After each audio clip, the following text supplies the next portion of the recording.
कर्पूरी ठाकुर न सिर्फ बिहार बल्कि देश के एक अनूठे नेता थे।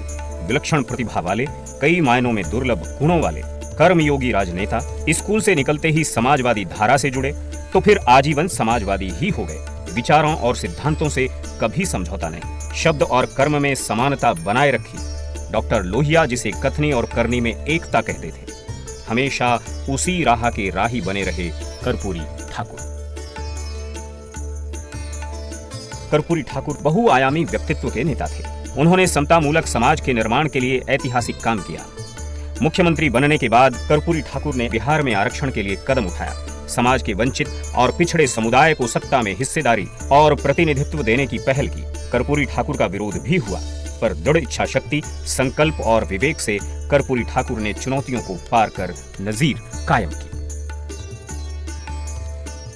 कर्पूरी ठाकुर के बारे में लिखते हुए पूर्व राष्ट्रपति शंकर दयाल शर्मा कबीर की पंक्तियों के सहारे कर्पूरी बाबू के जीवन पर लिखते हैं कि दास कबीर ओढ़ी जतन से, जस की तस धर दीनी चदरिया।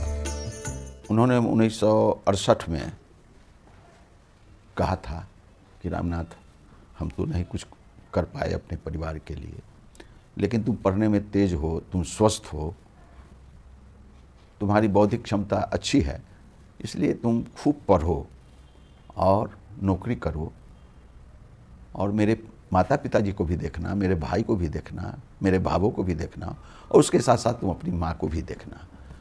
ये मेरी प्रबल इच्छा है। कर्पूरी बाबू को लेकर पूर्व राष्ट्रपति ने लिखा कि वे राजनीति के सहारे नहीं चलते थे, बल्कि राजनीति उनके सहारे चलती थी। वे आजीवन कभी स्वतंत्र नेता नहीं रहे, किसी न किसी के अधीन काम करते रहे।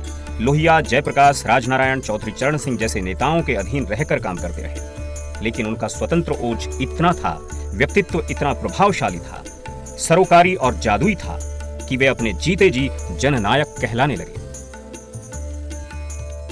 राज्यसभा के उपसभापति हरिवंश कर्पूरी बाबू को याद करते हुए कहते हैं कि अगर वो होते तो 24 जनवरी 2024 को अपनी 100वीं सालगिरह मना रहे होते। वो 64 की उम्र में 17 फरवरी 1988 को ही इस दुनिया से विदा हो गए। दरअसल सियासत के जिस दौर में कर्पूरी बाबू हमें छोड़कर गए, उस दौर की राजनीति के पेंच कसने के लिए उनकी जरूरत और बढ़ गई थी। लोकतंत्र को अपना धर्म मानने वाले कर्पूरी जब जब चुनाव मैदान में उतरे, तब चुनाव का पहला चंदा लेने वो अपनी मां के पास गए। कभी 1 आना तो कभी 8 आना। उन्होंने चुनाव में धन के दुरुपयोग की जगह उसके न्यूनतम उपयोग की सीमा को समझा और समझाया भी। कर्पूरी ठाकुर के नेतृत्व कौशल का अंदाजा आप इसी से लगा सकते हैं कि महज 14 साल की उम्र में उन्होंने युवाओं को जोड़ नवयुवक संघ की स्थापना कर दी थी, लाइब्रेरी शुरू की और उसे संचालित भी किया। स्वातंत्र समर में वो आजाद दस्ते के नायक थे और आजादी के इसी संघर्ष में भारत छोड़ो आंदोलन के दौरान जेल गए। समाजवाद कर्पूरी ठाकुर का आदर्श था। आचार्य नरेंद्र देव और जयप्रकाश नारायण ने जब कांग्रेस सोशलिस्ट पार्टी का गठन किया तो कर्पूरी बाबू को दरभंगा जिले का महामंत्री बनाया। इस दौरान कर्पूरी बाबू ने बिहार में इस पार्टी का विस्तार किया। कर्पूरी जी ने सैद्धांतिक राजनीति भी की, प्रतिबद्धता की राजनीति। उनकी राजनीति की शुरुआत जयप्रकाश नारायण की छत्रछाया में हुई। तब जयप्रकाश नारायण समाजवादी आंदोलन के सब कुछ होते थे। इस तरह वो डॉक्टर लोहिया के भी संपर्क में आए, तो उनके जो मेंटर्स थे वो समाजवाद के जो जनक लोग थे। मैं गौरवान्वित भी हूँ कि जननायक कर्पूरी ठाकुर का मैं बेटा हूँ। मेरी एकेडमिक करियर खूब ठीक नहीं है, लेकिन वो अध्ययनशील थे, वो विचारवान थे, वो व्यवहारिक थे। उस चीज़ को मैंने धारण किया, मैंने अपने आप में किया। देश आजाद हुआ। 1952 में पहला आम चुनाव आया। कार्यकर्ता और नेता चाहते थे कि कर्पूरी बाबू चुनाव लड़े, पर उन्होंने मना कर दिया। बड़े नेताओं के कहने पर कर्पूरी जी चुनाव लड़ने को तैयार हुए। कार्यकर्ताओं ने चंदा जुटाया, लेकिन कर्पूरी ठाकुर ने तय किया कि चंदा 54 और 58 से ज्यादा न जुटाया जाए। जिद्द कर जयप्रकाश की पत्नी प्रभावती देवी ने उन्हें 1952 के चुनावी चंदे में 5 रुपए दिए, जो उनके चुनाव का सबसे बड़ा चंदा था। कर्पूरी ठाकुर ने 1952 में पहली बार चुनाव जीते। इंदिरा गांधी हत्या के बाद हुए चुनाव में उभरी सहानुभूति की लहर में नहीं टिक पाए और लोकसभा चुनाव हार गए, लेकिन उसके पहले और उसके बाद उन्होंने कभी हार का मुंह नहीं देखा। चंदे को समाज का आशीर्वाद मान उसकी 1 पाई भी उन्होंने कभी अपने काम में नहीं ली। ये उनका अपना बनाया हुआ नियम था। कर्पूरी ठाकुर का जीवन मूल्यों से पटा पड़ा है। उन्होंने अपनी सामाजिक छवि का इस्तेमाल कभी अपने परिवार के लिए नहीं किया।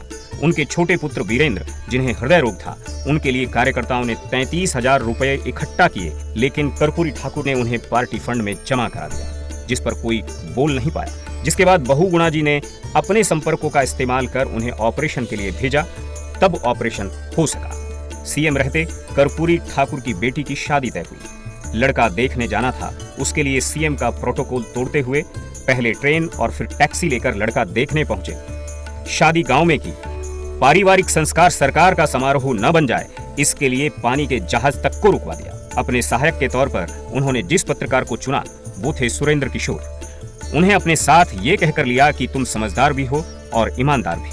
आमतौर पर दोनों बातें एक साथ नहीं मिलती, इसलिए तुम मेरे साथ काम करो। सुरेंद्र किशोर ने भी पत्रकारिता के अपने तेवर को बनाए रखा। 1977 में जेपी के प्रस्ताव के बावजूद भी वो चुनाव नहीं लड़े और आज भी पत्रकारिता के धर्म को ही निभा रहे हैं। सुरेंद्र किशोर कर्पूरी ठाकुर के आधिकारिक जीवनीकार हैं। एक संस्मरण में वो बताते हैं कि एक दिन कर्पूरी ठाकुर की पत्नी ने उन्हें कहा कि नेताजी को कहिए कि 20-20 दिन घर से बाहर रहते हैं, कम से कम घर के राशन पानी का इंतजाम कर बाहर जाएं। तब कर्पूरी ठाकुर अपनी पत्नी, बेटी और रामनाथ ठाकुर के साथ पटना विधायक आवास में ही रहते थे। कर्पूरी ठाकुर ने सुरेंद्र किशोर को कहा, आप इन्हें कह दीजिए कि ये लोग गाँव जाकर रहें। मतलब आप समझ सकते हैं, ये वो दौर था जब विधायकी से मिलने वाले 360 रुपए में घर चलाना था और उतना सार्वजनिक जीवन जीने वाले व्यक्ति के लिए आसान नहीं था। कर्पूरी ठाकुर चंदे और घूस का फर्क समझते थे, इसलिए उन्होंने जब एक पैसे वाले पार्टी समर्थक से पार्टी के लिए 5,000 चंदा लिया और सहायक ने जब बाद में बताया कि वो तो 50,000 देने वाला था, तो उन्होंने भविष्य के नेताओं का मार्गदर्शन करते हुए कहा कि 5,000 चंदा होता है और 50,000 घूस। सहयोगी ने इस अंतर को पहली बार समझा और चुप हो गया। कर्पूरी ठाकुर बिहार में एक बार उप मुख्यमंत्री और 2 बार मुख्यमंत्री रहे, लेकिन ये ईमानदारी उनके आड़े नहीं आई। वो जिस घर में पैदा हुए उस पर कभी प्लास्टर नहीं करा सके, जबकि कुछ लोग सियासत में महल खड़ा कर लेते हैं। कर्पूरी ठाकुर के सन 1988 में निधन के बाद हेमवती नंदन बहुगुणा उनके गांव गए।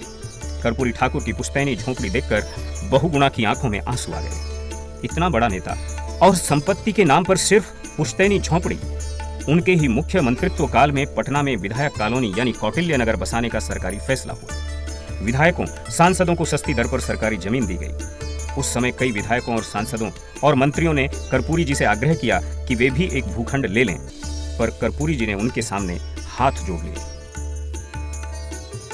सन 1977 जयप्रकाश नारायण के पटना आवास पर जेपी का जन्मदिन मनाया जा रहा था। कर्पूरी ठाकुर सूबे के सीएम थे।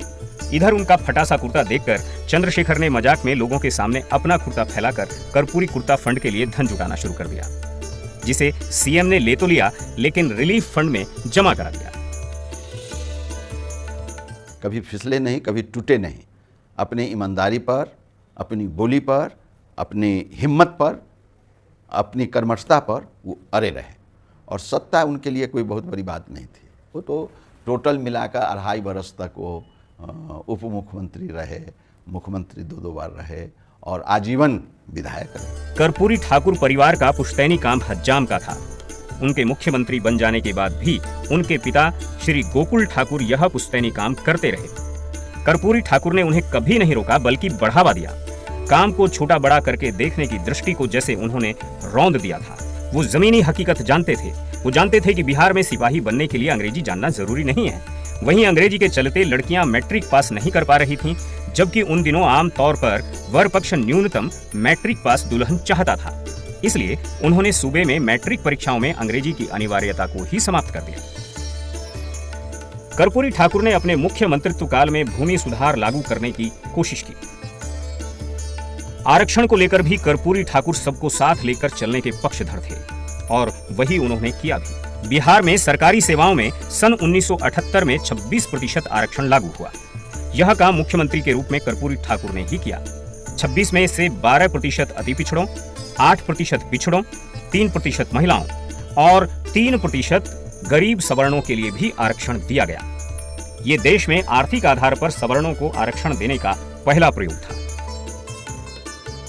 कर्पूरी ठाकुर के प्रधान सचिव के तौर पर काम कर चुके यशवंत सिन्हा लिखते हैं, मैंने अपने पूरे जीवन में जितने भी राजनेताओं के साथ काम किया, या यूं कहिए कि मैंने जितनों के साथ काम किया, उनमें सबसे बेहतर 2 से 3 नेताओं में से कर्पूरी ठाकुर एक थे। वे बेहतर प्रशासक थे, हार्डकोर ईमानदार थे। राजनीति में इतना ईमानदार व्यक्ति मिलना या बने रहना मुश्किल था। केवल ईमानदार ही नहीं थे, बल्कि अपने साथ रहे लोग भी ईमानदार रहें, यह सुनिश्चित करते थे। निकट के लोगों की गड़बड़ी को कतई बर्दाश्त नहीं करते थे। कर्पूरी जी की सबसे बड़ी पहचान नैतिकता, ईमानदारी। आपको और तथ्य बताऊं, एक बार उन्होंने अपने एक जांच अधिकारी को कहा कि हमारे यहाँ ऐसी व्यवस्था होनी चाहिए राज्य में कि अगर कहीं कोई भ्रष्टाचार का मामला दिखता है तो बिना मेरी जानकारी के भी सीबीआई गोपनीय जांच शुरू कर सकती है। यशवंत सिन्हा लिखते हैं कि परिवार के लोगों, यहाँ तक कि उनकी पत्नी को भी उनके मुख्यमंत्री होने का कोई लाभ नहीं मिला।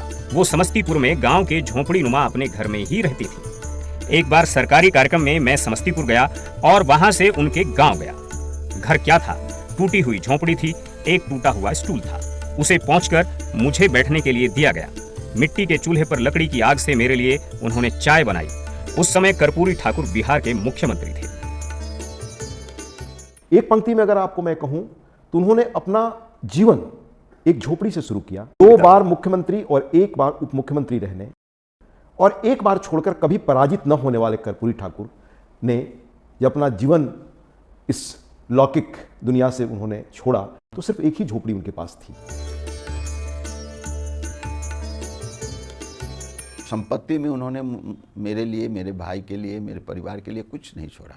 सिर्फ प्रेम, स्नेह, दूसरे के प्रति क्या व्यवहार होना चाहिए, बड़े आदमी के नज़दीक कैसे रहना चाहिए, बोली का वैल्यू रहना चाहिए। राज्यसभा के उपसभापति लिखते हैं कि कर्पूरी ठाकुर के काम की दृढ़ता से, सादगी से पत्रकार के रूप में यह पहला परिचय था। मैं दलेल चक बाघोरा कांड की रिपोर्टिंग करने के लिए निकला था। कर्पूरी जी वहां खड़े मिले। उनके चेहरे पर जो पीड़ा देखी वह अब भी स्मृति में है। किसी और दल का नेता वहां नहीं था। कर्पूरी ठाकुर ने बिना किसी पूर्व तैयारी के अपने पहले ही चुनाव के समय लगातार 4-5 घंटे तक बोलते और लोगों को बांधे रखने की क्षमता थी। यह अनुभव और अध्ययन का साझा योग ही रहा होगा। रोजाना 24 किलोमीटर पैदल आवाजाही कर पढ़ाई करने दरभंगा जाना, शायद इसी क्रम में यह ज्ञान अर्जित हुआ होगा। विनोबा जैसे संत को यह लिख देना कि आप राज्याश्रय आधारित आंदोलन कर रहे हैं, शासन के लोग आपके आंदोलन के लिए इंतजाम कर रहे हैं, तब आपका सम्मेलन संभव हो पा रहा है। इंदिरा गांधी जान गई हैं कि आप गांधी के सच्चे वारिस नहीं हैं। विनोबा जैसे संत को इतना कुछ लिखने का साहस उस समय किस नेता के पास था? वो वही लिख सकता था जिसमें खुद तप हो, नैतिक ताप हो, जो खुद उस कसौटी पर अपने को कसा हुआ। नैतिक, ये उनकी वैचारिक, ये उनके जीवन की पारदर्शिता, ये ताकत थी जिसने कर्पूरी जी को ये महान बनाया। अपने एक और संस्मरण में यशवंत सिन्हा भोला बाबू के बरक्स लिखते हैं कि एक बार जब कर्पूरी बाबू का घर बनाने के लिए 50,000 ईंटें भेजी गईं, लेकिन कर्पूरी ठाकुर ने उन ईंटों से अपना घर न बनवाकर गांव का स्कूल बनवा दिया। आप मान सकते हैं कि तत्कालीन बिहार का वो माहौल जहां लोग कहकर अपने लिए सुविधाओं का अंबार लगाते हों, ऐसे माहौल में भी वो ध्रुव तारे की तरह चमकते रहे। और आज जब भारत रत्न के बहाने पूरा देश इस जननायक के जीवन को जान रहा है, तो उम्मीद की जाती है कि उनका जीवन जरूर मार्गदर्शक साबित होगा, वर्तमान के लिए भी और भविष्य के लिए भी।